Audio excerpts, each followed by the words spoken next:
마태복음 23장 13절 한 절입니다. 우리 함께 봉독해서 올리겠습니다. 마태복음 23장 13절 한 절입니다. 우리 크게 함께 봉독합니다. 시작. 말씀진저 외식하는 서기관들과 바리새인들이여, 너희는 천국 문을 사람들 앞에서 닫고 너희도 들어가지 않고 들어가는 자도 들어가지 않게 하는도다. 아멘. 오늘 설교 제목 한번 따라할까요? 외식하는 서기관과 바리새인들은 누군가? 시작. 외식하는 서기관과 바리새인들은 누군가?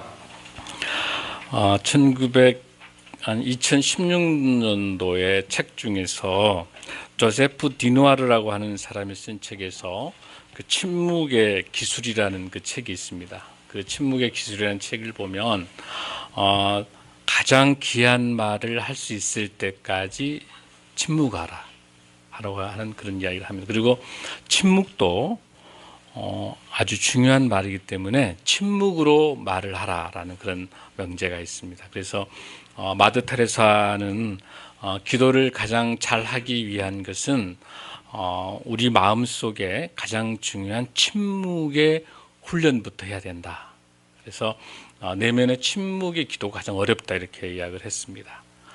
이 침묵이 얼마나 중요한지, 또 침묵을 통해서 많은 메시지를 가지고 있습니다. 오늘 저와 같이 은혜 받고자 하는 이 말씀을 보면 여러분들 이제 제가 지난주까지 해서 마음의 성전에 대한 말씀을 드리고, 그 지난주까지 해서 구약 말라기를 제가 끝냈습니다. 이제 여러분들이 오늘 중요한 말씀을 통해서 성경에 자주 등장하고 있는 이 서기관과 바리새인, 사두개인이 무엇인가, 그 내용들을 좀 잘 보면 어떻게 하나님께서 이 창기와 세리하고는 아주 가깝고 친구처럼 지내시면서 이 서기관과 바리새인, 사두개인들을 그렇게 불편한 관계를 갖고 있었는지 우리가 한번 살펴보면 좋겠습니다.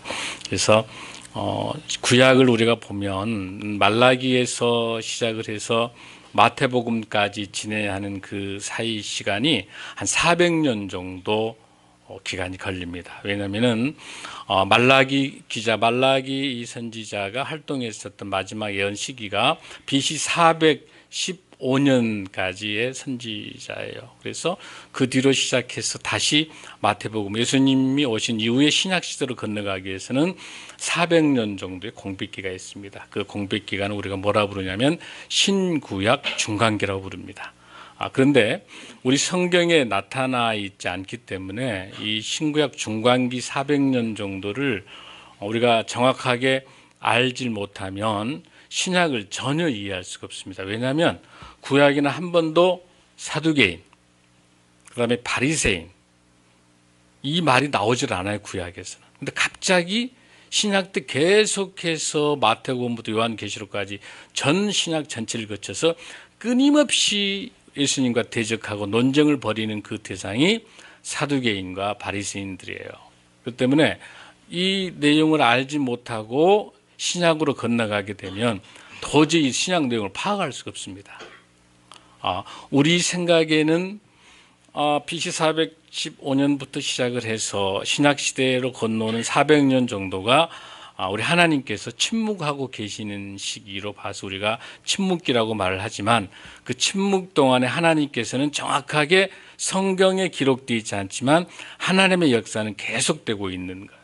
그게 뭘 우리가 알 수 있는 거냐면 외세 바벨론, 여러분 제일 처음에 아수르에 의해서 바벨론을 누가 또 지배했죠, 여러분들?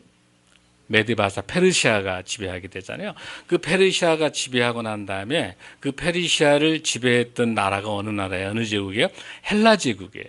그리고 헬라 제국을 다시 지배한 나라가 로마 제국이에요. 그러니까 우리가 성경에서 말하는 말라기는 어디까지만 나와 있어요? 페르시아까지만 나와 있고, 신약 시대는 무슨 나라예요? 로마 제국이니까 뭐가 뽕 빠져 있어요, 지금.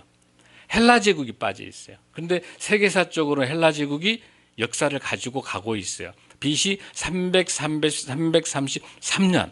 그러니까 헬라 제국인 BC 331년부터 시작을 해가지고 헬라 제국이 이어지기 때문에 그 중간기는 성경에는 기록이 되어 있지 않지만은 하나님의 시간표의 역사 속에는 세계사적은 반드시 헬라 제국이 있었다는 거예요. 그래서 여러분들 그 대표적인 헬라 제국에 대한 인물이 누굽니까? 알렉산더 대왕이에요. 그렇죠?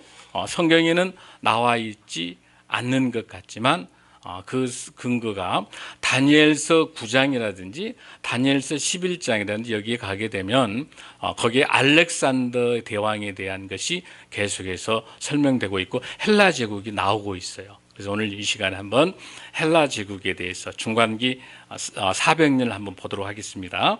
먼저 여러분들 다니엘서를 한번 볼까요?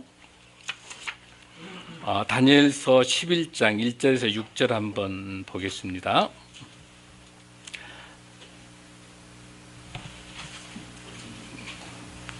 자, 다니엘서 11장 1절에서 6절인데 자, 한번 읽습니다. 지금부터 시작. 내가 또 메대 사람 다리오 원년에 일어나 그를 도와서 그를 강하게 한 일이 있었느니라.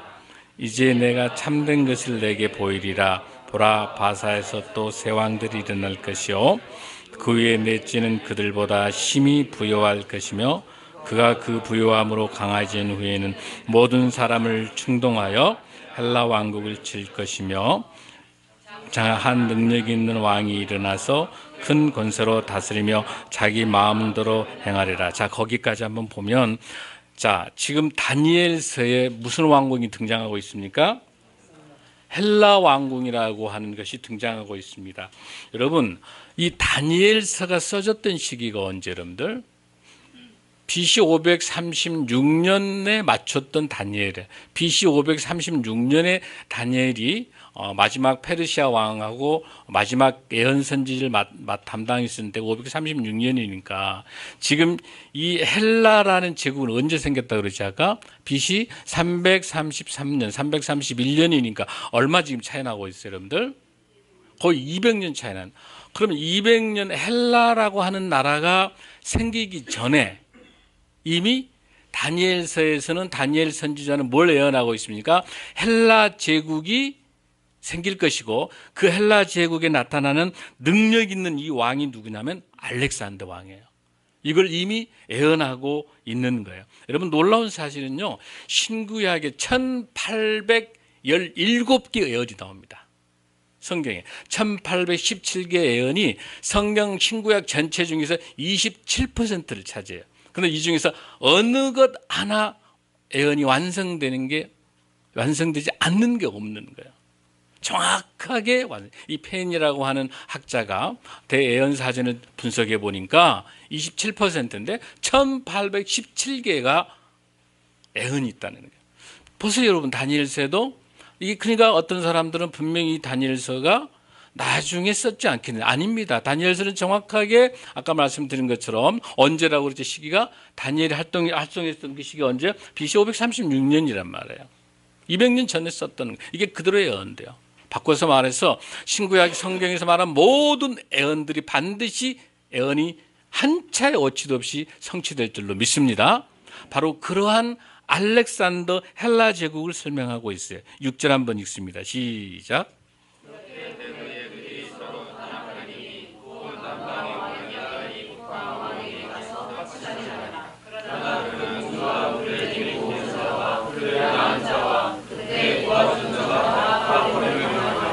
거기에서 나타나 있는 왕, 남방왕 있잖아요.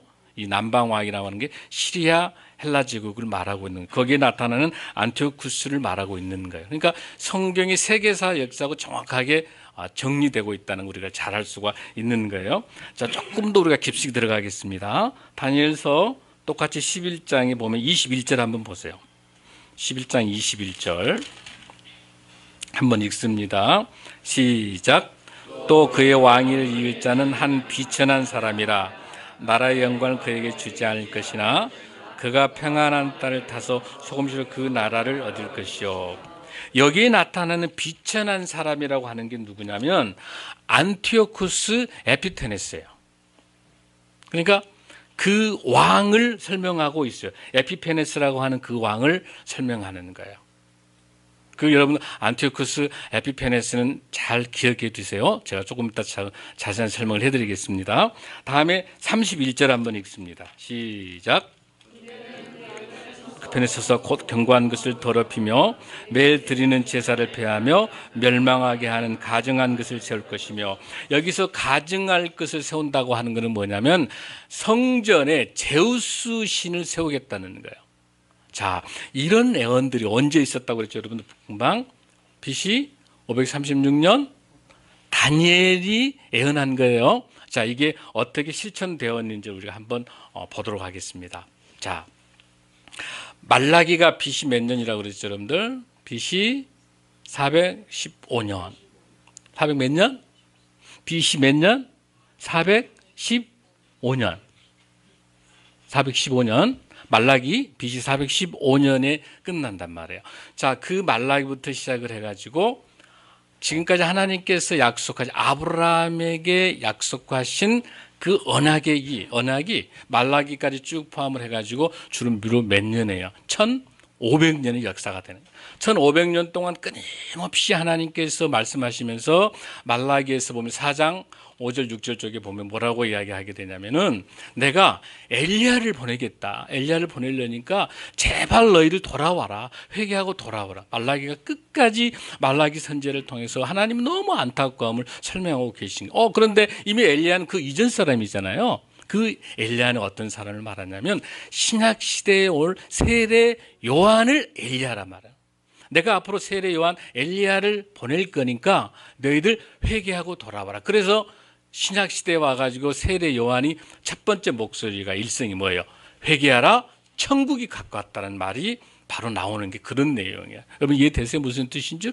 그러니까 말라기 때 말씀하셨던 그 내용이 누가복음 1장 17절 쪽으로 건너가서 사가랴와 엘리사벳이라고 하는 제사장 가문, 사가랴의 제사장 가문의 그 아들로 태어날 세례 요한의 탄생이 말라기 4장 5절 6절에서 시작한 것이 누가복음 1장 17절로 가가지고 누가복음에서 나타나는 세례 요한의 탄생 내용하고 딱 맞물려 있는 거야.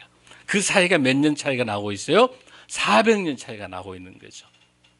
자, 그러면 여기서 우리가 알 수 있는 것은 하나님께서 말라기를 통해서 세례 요한의 탄생을 예측하신 것처럼 엘리야를 보내준다고 말씀하신 것을 누가복음에서 받아들이는 걸 보면 그 400년 사이 있을 때 하나님께서는 아무것도 안 하시고 침묵하고 계셨는데 역사하지 않으신가요? 아니잖아요. 하나님께 철저히 역사하고 계세요. 그 오늘 이 시간에 우리가 헬라의 그 다니엘에 예언되어 있는 헬라 제국이 실질적으로 어떻게 역사하고 있는지, 하나님 말씀대로 어떻게 역사하고 있는지 그를 우리가 한 번 더 좀 자세하게 살펴보고자 합니다. 자, 여러분들 헬라 제국을 우리가 설명할 때 아까 몇 년도라고 우리가 이야기했었죠? BC 331년부터 시작해서 BC 168년 정도까지를 보고 있어요. 168년까지. 자, 그 기간을 크게 우리가 세 가지로 나눠볼 수 있어요. 제일 처음에는 알렉산더 대왕이 활동할 때, 그때는 이스라엘 예루살렘이 속국이 돼가지고 세금을 내고 있었어요. 그 당시에는. 그러다가 그 이후로 알렉산더 대왕이 33살 때 죽어요. 열병, 말라리아를 걸려가지고 죽어요. 일찍 죽어요. 너무 젊은 나이에. 근데 그 당시 인더스강까지 어마어마한 대제국을 통치했던 대단한, 동양과 서양까지 아울렀던 대단한 대제국이잖아요. 그 알렉산더 대왕이 죽고 난 다음에 그 부하 장수들 중에서 4명 정도에서 2명은 정리가 되고 아주 강한 장수 2명이 이게 남게 된단 말이에요. 그래서 그 지역을 어떻게 나누게 되냐면은 이집트 쪽에 있는 헬라 제국, 그걸 이집트 헬라 제국이라고 불러요. 그걸 포톨로미 왕조라 불러요. 그 왕조를 프톨레미 왕조라 불러요. 이집트 지역을, 그러니까 헬라 지역이 이집트랑 공격을 해가지고 이집트를 다 정복했기 때문에 이집트 쪽의 땅을 가지고서 있었던 그 장소와 프톨레미 있는 그 왕조를 중심으로 되어 있는 지역이 바로 이집트 헬라 제국이라 부르는 거예요. 그 다음에 시리아 쪽에 있는 헬라 제국, 그걸 시리아 헬라 제국이라고 말을 한단 말이에요. 그걸 셀주쿠스 왕조라고 부르는 거예요.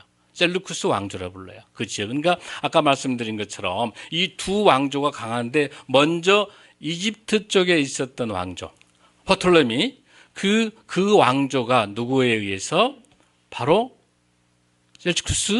셀루쿠스 이 왕조에 있는 왕 바로 안티오쿠스에 의해 가지고 다 그게 정복을 당하게 돼. 그러니까 마지막으로 남아 있는 이 헬라 제국이 마지막에 어디가 남아 있어요 지금?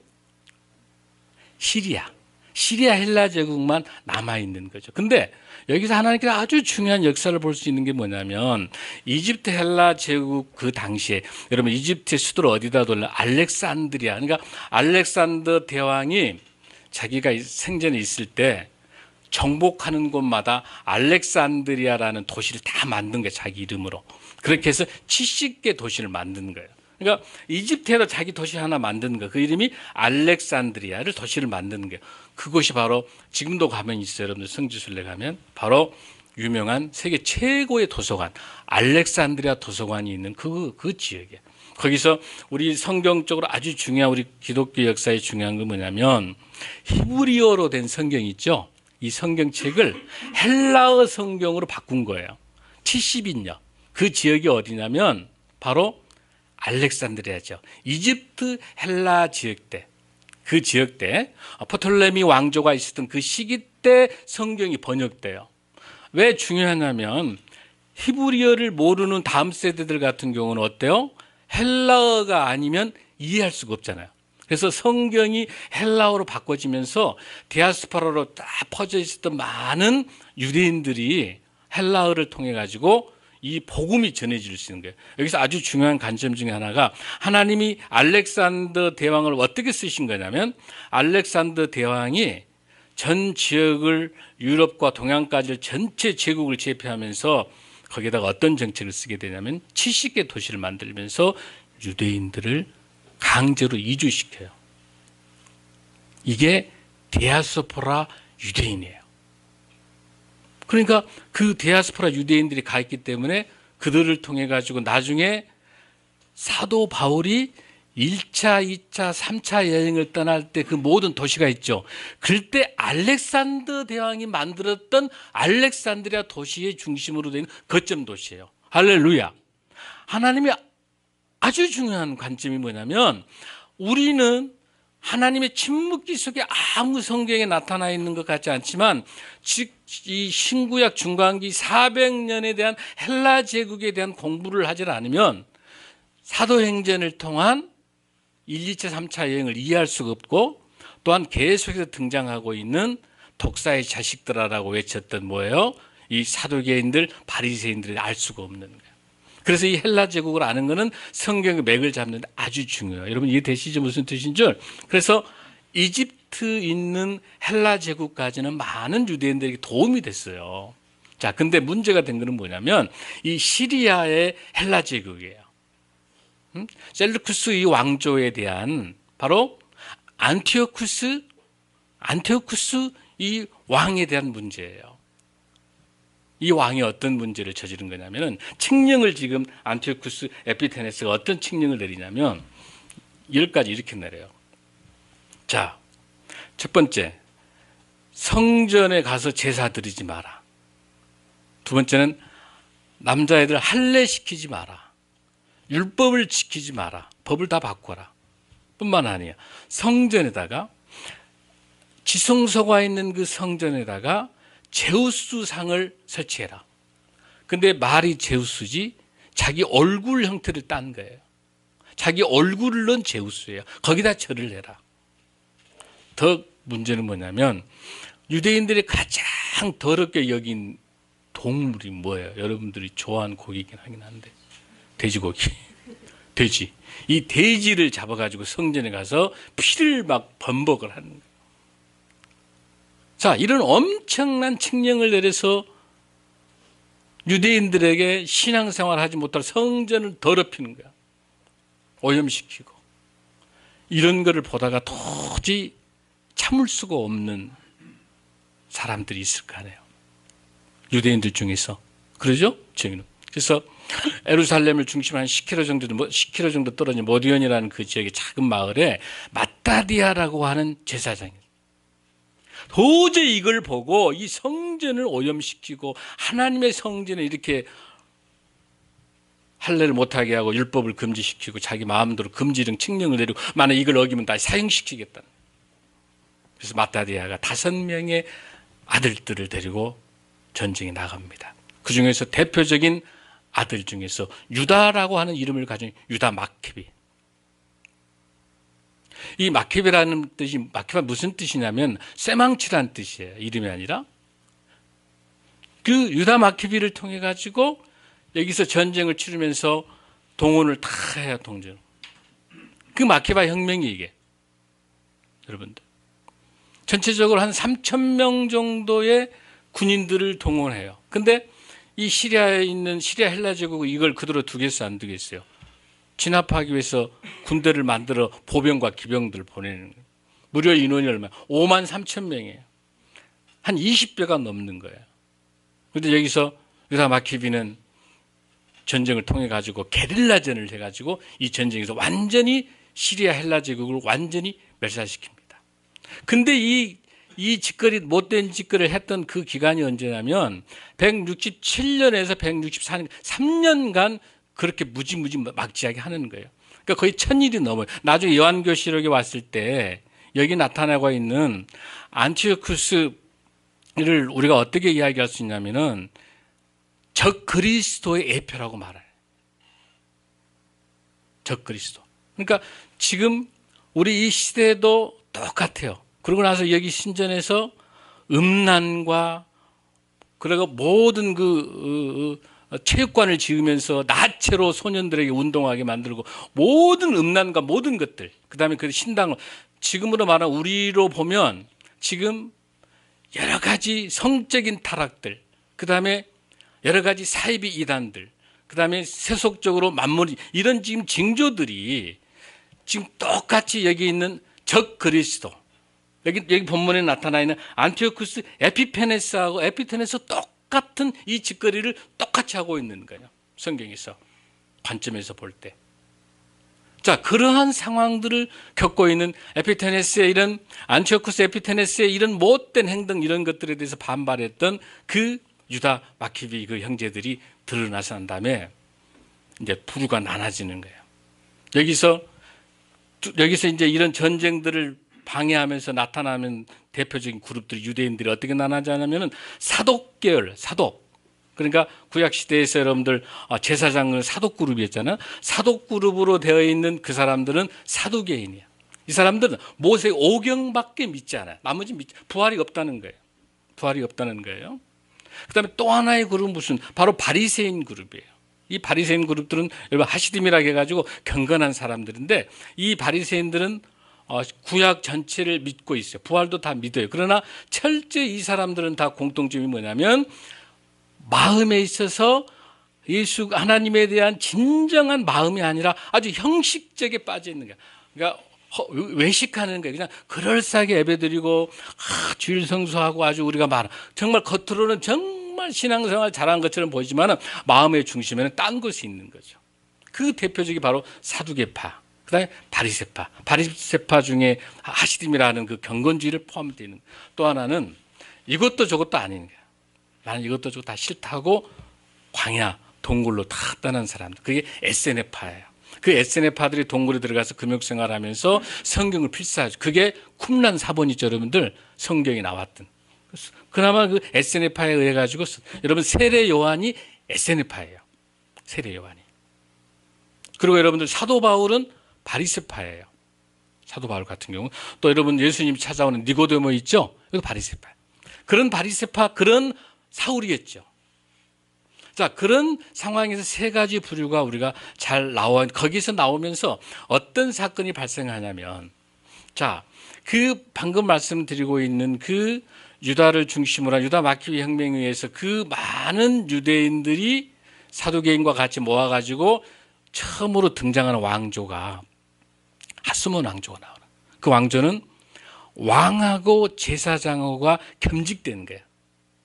원래는 왕 따로 제사장 따로잖아요. 근데 왕하고 제사장하고 겸직된 그 왕조가 하스몬 왕조. 그게 80년 정도 가고 있어요. 근데 어느 날 이 하스몬 왕조 중에서 어떤 문제가 발생했냐면, 그 알렉산드리아스라고 하는 아나유스라는 사람이 하스몬 왕조 왕인데 어느 날 결혼식을 하게 돼요. 결혼식을 하는데 처녀하고 결혼을 해야 되잖아요. 근데 과부하고 결혼해. 근데 그 과부가 누구냐면 자기 형수님이에요. 형수. 살로메. 괜찮아요. 자, 형사와 치수 형제자, 형이 죽으면 그 대를 이어기 때문에 치수 형제자라 해가지고 옛날 법이 어때요? 형수를 결혼할 수 있었어요. 법적으로 가능해요. 유대 율법에. 근데 뭐 율법에 안 되냐면 제사장은 절대로 과부와 결혼하면 안 되게 돼 있어요. 왕은 가능해. 왕으로서는 결혼할 수 있는데 뭐가 안 돼요? 이 사람이 지금 뭘 겸하고 있어요? 알렉산드로스 아나이우스는 뭘 겸하고 있습니까? 왕이자 제사장을 겸하고 있는 하스몬 왕제 왕이기 때문에 이 아나이우스가 그랬더니 여기에 대해서 누가 반발해? 하시딤이 경건주의자 바리새파들이 굉장히 반발하는 거야. 왕이셔. 이거 안 된다는 거야. 이거 율법 어긴다는 거야. 그러니까 이제 이 하스몬 왕조에 있는 여기 나타나는 아나이우스가 알렉산드로스 아나이우스가 바로 하시뎀에 해당되는 이 바리새파를 다 불러다가 800명을 십자가 쳐놓으시 다 죽여버려요. 아주 악독한 이게 계기가 돼서 이게 계기가 돼서 사두개인들 지금 사두개인들 사독적 계통이 제사장 쪽이잖아요. 그러니까 여기서부터 본격적으로 사두개인하고 사두개파하고 누구하고 바리새파가 딱 갈라지기 시작한 거예요. 바리새파는 하시딤 계열이기 때문에 이 제사장 하는 사독계열 해당되는 이 왕과 제사장을 겸하고 있는 하스몬 왕조하고 사독은 가까워 정권하고 결탁돼 있어요. 이 사두개파들은 정치권하고 결탁되고 돈하고 딱 결탁돼 있는데 최고의 종교 지도자 권력층이에요. 바리새파는 이 문제를 제기하면서 벗어나는 거예요. 그때부터 시작을 해가지고 사두개인과 바리새인은 영원한 원수지가 하는 거예요. 그것이 언제부터? 신구약 중간기 400년 시작해서 신학이 끝날 때까지 계속 사두개인과 바리새인들은 위선자로서 서로 적수해요. 근데 딱 한 번 의견을 모을 때가 있어요. 언제예요? 예수님을 잡아 십자가에 죽이라고. 그때만 의견이 일치돼. 왜? 사두개인은 뭐이니까? 자기가 제사장이니까 신성 못 하겠다는 거야. 근데 예수님께서 오시면서 왜 그럴까요?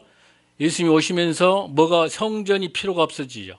성전이 필요 없죠. 제사가 필요 없죠. 왜? 예수님이 어린 양이기 때문에 예수님께서 십자가의 어린 양으로서 어때요? 예수님이 오셨기 때문에 더 이상 피의 제사, 양을 잡는 염소 잡을 필요가 없는 데인데 계속 잡아야 이 사두개인들은 이권에 챙긴 거예요. 돈에, 이권에 계속 되기 때문에 예수님 오면 돼요, 안 돼요? 안 되는 거야. 계속 메시아를 주장하면서 바리새인처럼 계속해서 메시아를 중간하는 바리새인 같은 경우는 부활을 생각하면서 이 바리새인 같은 경우는 끊임없이 자기의 이익권과 이익들을 가지고 있는 거기 때문에 예수님이 오는 걸 싫어하는 거죠.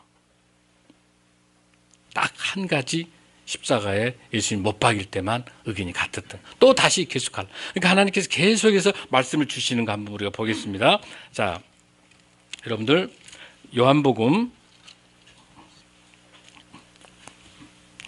10장 22절을 한번 보겠습니다. 그대로 일어나는 사건을 한번 보겠습니다. 자, 여기서 성전 사건을 한번 보겠습니다. 요한복음 10장 22절 23절 시작. 예루살렘의 수전절이 이르니 때는 겨울이라 예수께서 성전한 솔로몬 행각에 거시느니. 자, 자, 그 다음에 하나 특징 중에 하나 우리가 보자면은 여기서 무슨 절이 나오고 있습니까, 여러분들? 수전절. 근데 우리 구약 시대에 이 수전절이라는 절이 있어요, 없어요, 여러분들? 없어요. 구약에 있었던 명절 뭐가 있어요? 유월절, 오순절, 초막절. 그 명절이잖아요. 그런데 여기서 보면은 이 겨울인데 예수님께서 수전절을 지키시기 위해서 어디로? 솔로몬 행가 성전 올라갔대. 이것 보면 여러분들 이 수전절에 대해서 이해할 수 있으려면 오늘 똑같이 신구약 중간사 400년사를 알아야 돼요. 자, 여러분 힌트를 문제를 한번 내볼게요. 이 수전절이 어떻게 해서 나왔을까요? 아까 제가 설명해 줬는데. 수전절. 자, 저 보세요. 아까 제가 무슨 설명했냐면 그 성전을 엄청나게 더럽혀서 유다 마카비 혁명군들이 가가지고 어땠어요? 다 쓰러졌죠. 초토화시켰죠. 5만 3천 명을 다 죽였죠. 죽이고 난 다음에 여기 있는 유다 마카비 많은 유대인들이 어디로 올라간 거야? 성전으로 올라간 거야. 돼지고기, 아니 돼지 피로 막 오염되고 거기에 뭐가 있어요? 제우스 신상이 있고 엉망된 거야. 다시 뭐예요? 성전을 정화시키는. 지난주에 예수님께서 성전 정화시켰죠?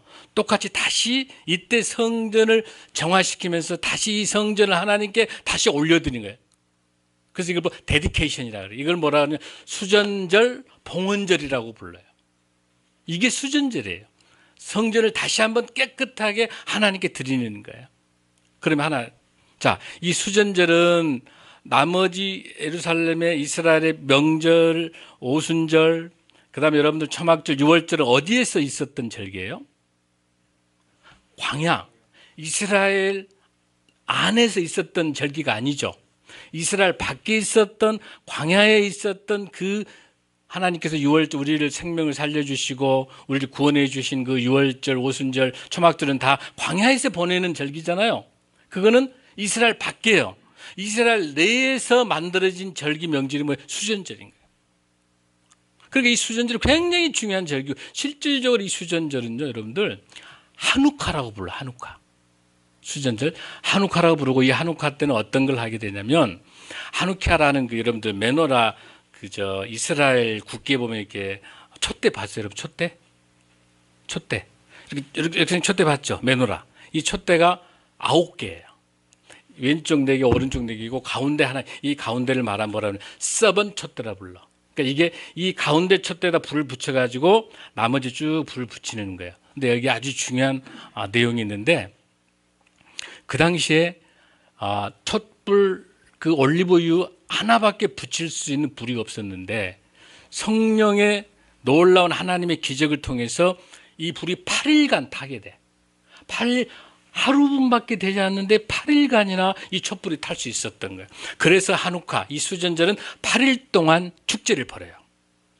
그 다음에 이 하누카의 이 기간 동안에 이 메노라 이 촛불을 누가 붙이냐면 그 집안의 여자가 붙여. 왜? 여자가 하와가 죄를 먼저 범하도록 꼬셨기 때문에 그래. 속삭였기 때문에. 그래서 그 집안에 있는 여자가 그 촛불을 딱 붙여가지고 어디다 주냐? 창가에다 두는 거예요. 우리 집안의 모든 이 어두움 죄악들이 어디로? 빛을 향해서 세상을 향해 갈 수 있도록 그 8일간이나 그 불을 붙이는 거예요. 그 다음에 그것 통해서 이 촛불을 붙였던 이 수전될 시기가 언제냐면 가장 밤이 깊을 때예요. 그러니까 11월, 12월 달이야. 이게 8일간. 거의 우리 크리스마스하고 거의 비슷한 시기에 가장 어두웠을 때. 그러니까 지금 유대인들은 크리스마스를 보내는 성탄절을 보내는 게 아니라 뭘 보내요? 이 수전절을 보내. 수전절은 엄청난 축제장이 되는 거죠. 그리고 이게 팽이 같은 것도 돌리면서 하나님께서 함께 하신다. 또 이게 하나님이 꽝이다 이래가지고 이렇게 게임도 하고 노래도 부르고 또 감자전 같은 굉장히 큰 축제예요. 그게 무슨 절? 수전절. 이 신약시대 이 수전절 이 부분 요한복음 10장 22절을 이해하기 위해서는 뭘 모르면 신구약 중간사 이 400년의 이 중간사 이 내용을 바로 유다 마키비 혁명을 내용을 이해하지 못한다면 신약을 이해할 수가 없는 거죠. 아멘. 그래서 오늘 이 시간에 제가 신구약 중간사 400년을 쭉 설명을 끝냈는데 이 시대로 가서 마지막 하나님께서 신약 시대에 와가지고 세례 요한을 불러내시면서 예수 그리스도의 역사가 시작되는 사복음서가 시작되는 거죠. 그래서 오늘 이 시간에 우리 신구약 중간사 이 400년 동안에 하나님께서 침묵하고 계시는 게 아니라 헬라 제국을 통해서 신약 시대를 준비하시고 끝까지 회개하고 돌아오기 위해서 말라기에 하셨던 말씀처럼 끝까지 회개하고 돌아오기라는 하나님의 끊임없는 사랑하는 이 마음을 우리가 읽어내면서 그 마음과 함께 신약 시대를 우리가 준비하고 우리 예수님의 탄생을 준비하면서 제가 이제 다음 주부터는 신약 강해 설교가 들어갈 건데 이걸 배경으로 해서 사두개인, 바리새파, 에세네파, 또 수전절, 또 이에 관련한 사도행전 7장부터 쭉 연결되어 있는 사도행전에 나타나는 바울의 1, 2차, 3차 전도행 모든 신약 전체에 있어서 오늘 이 본문을 근거로 헬라 제국을 통해서 역사하시는 하나님의 놀라운 섭리가 저와 여러분에게 함께 임하기를 간절히 소원합니다. 기도하겠습니다.